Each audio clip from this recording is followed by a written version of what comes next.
Fresh fruit gel. If you love or once loved that jiggly texture of Jell-O and that soft, irresistible texture, you'll love this recipe. This is a healthy remake of that classic 1970s Jell-O. But instead of using a packaged mix, we're using real fruit and fruit juice and unflavored gelatin. So you get more vitamins, minerals, fiber, more antioxidants, and much more flavor than you could ever tease out of one of those boxes. So here's what you need to make the recipe. You need 1 quart of apple juice, pear juice, or some kind of fruit nectar or a berry blend. You need 2 tablespoons of unflavored gelatin. If you're vegetarian or vegan, you can substitute agar-agar powder or agar-agar flakes. You can look online for charts that give equivalents and substitutions for agar-agar powder and agar-agar flakes, so you know how to use those. You'll need 1½ tablespoons of arrowroot, which is like cornstarch but less refined. You'll need 2 to 3 cups of fresh fruit. You could use cherries, blueberries, strawberries. You could use cantaloupe, honeydew, bananas, or you could have some combination of 2 or 3 different fruits. Peaches, pears, and nectarines are really nice as well. A couple of fruits you want to be wary of. You want to avoid using papaya, pineapple, or kiwi because the enzymes in those fruits can actually prevent the gel from setting up. Also avoid using pineapple juice for the same reason, unless you've boiled it really well.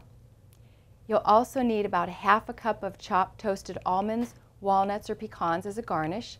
And if you like vanilla extract, feel free to add a teaspoon of pure vanilla extract, and you could also add the zest of 1 orange or lime or tangerine. So let's get started. First, what you want to do is pour 2½ cups of juice into a saucepan.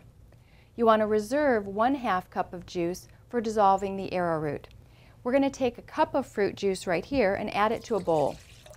The next step is to take the gelatin and slowly sprinkle it over the juice. Go very slowly because you don't want the gelatin to clump up.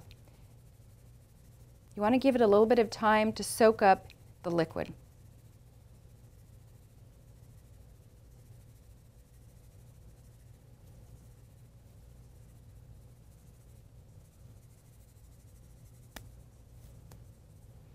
The next step is to take your arrowroot, add it to your reserved ½ cup of juice, and give it a stir. Before we add it, we'll stir it one more time to make sure that the arrowroot has dissolved and hasn't sunk to the bottom of the dish. When you're dissolving arrowroot into liquid, make sure it's cold or room temperature so that it thoroughly dissolves. And if you see any lumps, you can mash them along the side of the container to make sure they're thoroughly dissolved. Next step is to bring our juice to a boil. You can bring it to boil over a high heat or medium-high heat, but make sure the pot is at least twice as big as you think you need so that it doesn't overflow, and stay close. Now, once we've made this gel, we can either use a Jell-O mold. This is a silicone heat-proof Jell-O mold, similar to the metal Jell-O molds. You can also use ramekin dishes, custard cups, wine goblets, or even champagne glasses, and you can make some really pretty presentations. An oblong baking pan, if it's glass, also works really well. While we're waiting for the gelatin to dissolve and the juice to boil, you want to just look over and make sure that you have all of the ingredients that you need handy and all of the utensils. Our juice is boiling and we're ready to add our dissolved arrowroot. Stir one more time to make sure the arrowroot has completely dissolved. Keep the mixture boiling and just stir for a few minutes until the mixture starts to thicken and turn clear.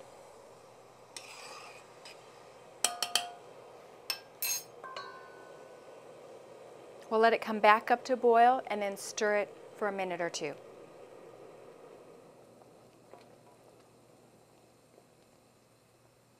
Now we'll pour the hot juice mixture over the gelatin.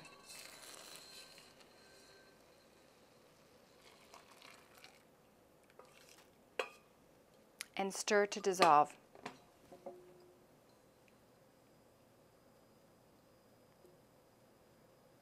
Now the next step is to ladle your juice into your molds, or to put the fruit in first. You can do it in either order. While we're waiting for the juice to cool, I'll spoon the cherries into the Jell-O mold. Again, you can use a single fruit or a combination of 2 or 3 different fruits.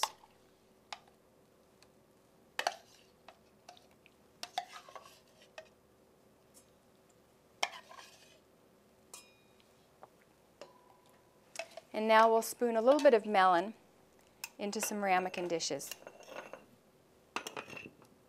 If you want to make single serving portions for packed lunches, you can easily spoon your fruit into small jam jars, and once the mixture has set up, you could pack it in a lunch. Now we're going to let the juice cool a little bit, and then we'll pour it over the fruit. We'll put the mixture in the refrigerator and then let it set up. We'll spoon the juice over our cherries.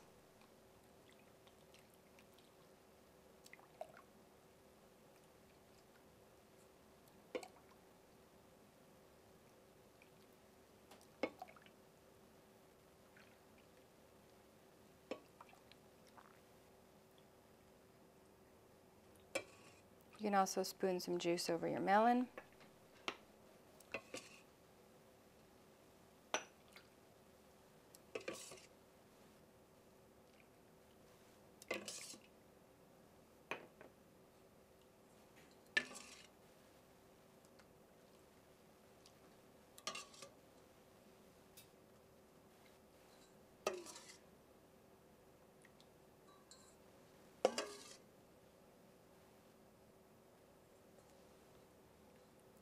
Now we'll put the mixture in the refrigerator, and once it sets up, it'll be ready to serve. And if you like, you can turn the Jell-O mold onto a beautiful platter or plate for serving.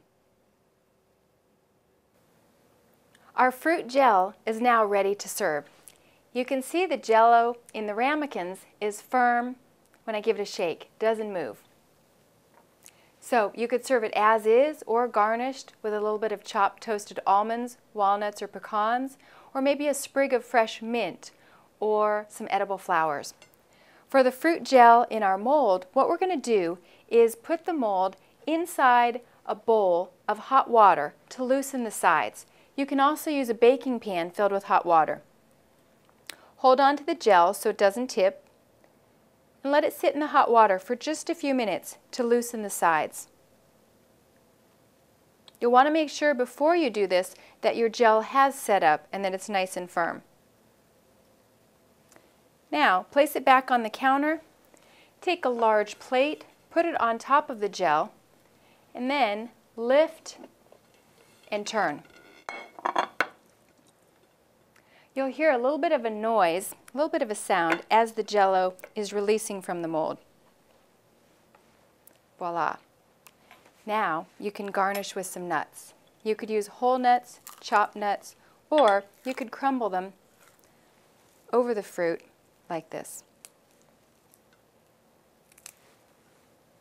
If you don't have a Jell-O mold, don't worry. You can actually make this in a Pyrex dish or a souffle dish and serve it with a spatula or a spoon. This is ready to slice and serve. If you're not ready to serve it yet, put it back in the refrigerator to keep it chilled before you slice and serve. And this, all you need to do is reach in with your spoon, and you've got this delicious melon gel.